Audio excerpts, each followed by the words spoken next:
The Samsung Galaxy A57 has just came out, so you might be wondering exactly how to use this beautiful phone. Now, by the end of this tutorial, you should have a really good idea on exactly how to use this device. And number one, the big thing to keep in mind is that I would always recommend putting a screen protector and a case on your phone. So go through, make sure you basically put some sort of glass screen protector and some case on your phone just to kind of protect it. Now on the front side, you're going to be able to see your particular screen. The hole punch is going to be at the top. This is the camera. Then you have your nav bar and everything at the bottom. Now on the left side, you don't really have that much going on. It's just basically a flat side. You have some antenna bands. On the top, you have your two microphone holes right up there. On the bottom, you have a SIM card eject tray, which we'll get into. You have a USB-C port, a little microphone hole, speaker. And then on the right side, this is where you have all your buttons. So you'll have your power button right here. Your volume up and down buttons are right over there. On the back side, you have a glass back as well as a triple camera setup. A flash is up here as well. Now, one of the first things you're going to do as soon as you boot up and use your phone is basically inserting a SIM card. So at the very bottom of your Galaxy A37, you're going to basically see that little port right there, that little hole. So what you can do if you want to insert your, insert your SIM card tray is that you want to grab that little SIM card eject tool that you have inside of your particular box. So find that SIM card eject tool. This will allow you to insert a little hole right over here inside of your particular tray. So what you can do is you can go through, grab this little, SIM card eject tray right here, and then insert this right inside of that particular hole. Click that into place right over there, and you should be able to see this little tray come out. So now what you can do is you can go ahead and basically just grab this tray and basically bring it out like this.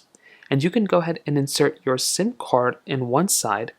I thought this thing had an SD card tray too, but I guess not. But you can insert your SIM card right over here, and you can go and insert it. And then whenever you have it in, you can basically just go through, slide this thing back into place like this, and then you'll be able to go through and basically use your phone. Now, as soon as you power it up like this, you'll be able to go through and basically see your particular display in your phone itself. So what you can do is you can go ahead and see at the top you have your status bar. You have your date and your time right up here. You also have little toggles at the bottom which basically indicate your quick toggles and everything like that. Now if you ever want to edit up your particular lock screen, what you can do is you can go through and hold down on your lock screen like this, and you can go ahead and edit it up. So this is something that's actually very, very cool. So you have the capability of editing up, different aspects here. You can tap on your time here. You can make it thicker, smaller, whatever you want to do. You can change the way things look. It's a very, very cool thing. So you can kind of get creative with it. It's a really fun thing. And that's exactly what I'd recommend doing here. Whenever you're done, you can just tap done at the very top, and then that'll basically have edited up this particular, page. Now, if you want to come out, you can just basically swipe up, and then you'll basically come into your home screen. So the previous page was a lock screen. This is now your home screen. Now what you can do here is it's very similar to your previous page. So you'll have your status bar at the top as well as notifications. You'll have your widgets, your app icons, all those things right over here, which is really, really cool. So you can do everything that you want to do here. If you want to remove a widget, you can hold it down. You can move it around wherever you want to, which is awesome.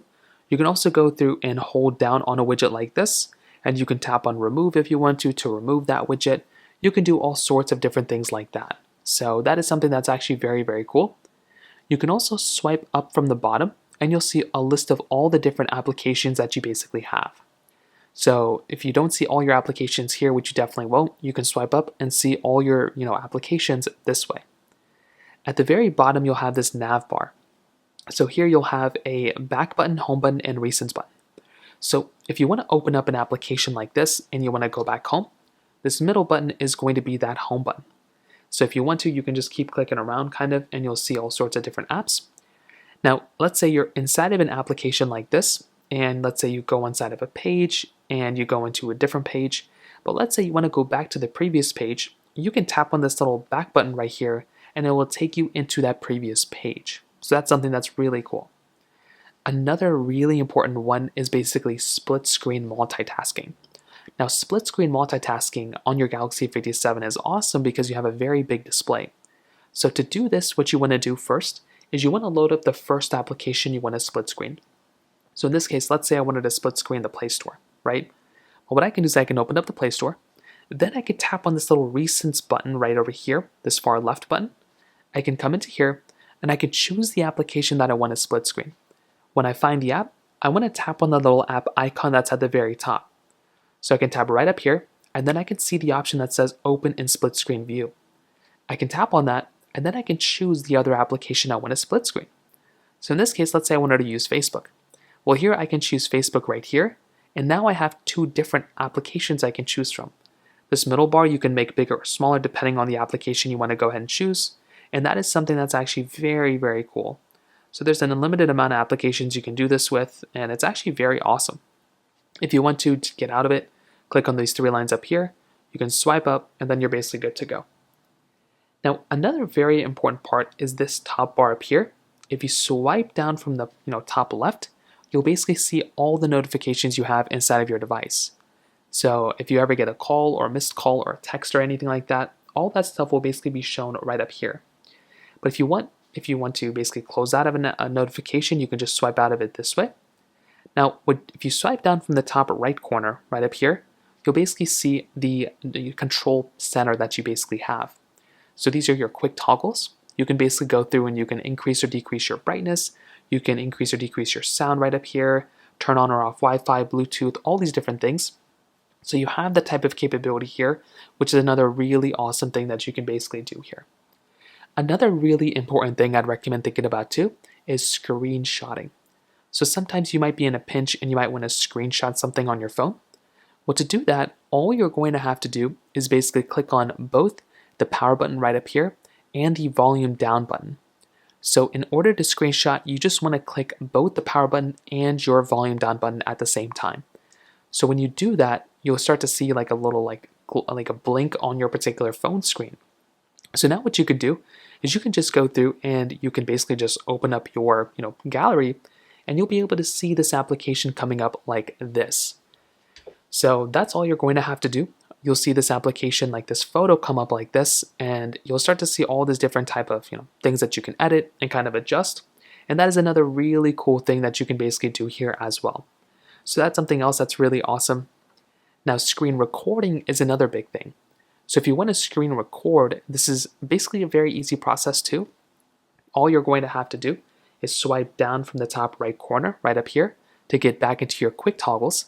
Then what you're going to want to do is swipe down from this center portion, which is right over here. Then you're going to see all these different type of toggles that basically come up here. And then you're going to see this screen recorder toggle that shows up right over here. So now all you're going to have to do is tap on screen recorder, and then this little pop-up is going to come up. So you're going to see start recording with screen recorder. You're going to see area to record. You can either record your full screen or your partial screen. You can choose the audio to record as well. So you can choose whether you want the media and mic, all these things. And then whenever you're ready, you can tap start recording, and it will basically start recording this. So now you can go ahead and kind of do whatever you want to do. And this is something that's actually very awesome. You have a little pause button up here. If you want to pause it, you can pause it, or you can just completely stop it up here. And then whenever you're ready, you can make your way back into gallery, and you will see that screen recording right up here inside of your gallery application. And from here, you can also go through and you can basically share out this particular video as well. If you want to click share, you can also share it out that way. Now, there's two big questions that I typically see with the Galaxy A series and Galaxy A57. Now, the first question, that's kind of non-related to using it is, can you pair an Apple Watch to your Samsung Galaxy A57? This is a very popular question that I typically see. Now, here's the big way to kind of think about this. With the Galaxy A57, there is no way to pair an Apple Watch up with your Galaxy A57. So the only way to use some sort of smartwatch with your Galaxy phone in general is either using like an Android supported watch or like a Fitbit or something like that. So that is the main way to kind of think about it. There is no way to natively pair up a Galaxy phone and an Apple Watch. You can try doing some shortcut ways if there's any sort of like, you can use them as separate devices maybe, but there's no way to actually fully use them completely. So that's kind of just the one thing I'd recommend kind of thinking about is if you have an Apple Watch and you're buying a Galaxy A57, you will not be able to use these in tangent, you will only be able to use these things separately. So kind of keep that in mind. Now, another big question that I typically see with the Galaxy A phones too is, does the Samsung Galaxy A57 have wireless charging? Now, the short answer of this is no. The Galaxy A57 doesn't have any sort of wireless charging or reverse wireless charging or anything like that. That's another very big problem that I hope Samsung ends up fixing here too. These phones have no wireless charging. Their Galaxy S phones do, and some other budget phones do too. But for some reason, their Galaxy A57 does not have any wireless charging. So if you're planning on putting this thing on some sort of like wireless charger or some sort, this thing is not going to be able to wirelessly charge that way. So that is unfortunate, but that's kind of just the case that we're basically in. So the only way to charge this phone is by plugging it in at the very bottom right here, and then you're able to charge it up that way. The only other final thing I want to hit on is the settings application. So inside of the settings app, I'd recommend just kind of getting used to it. Sign into your Samsung Galaxy account if you want to.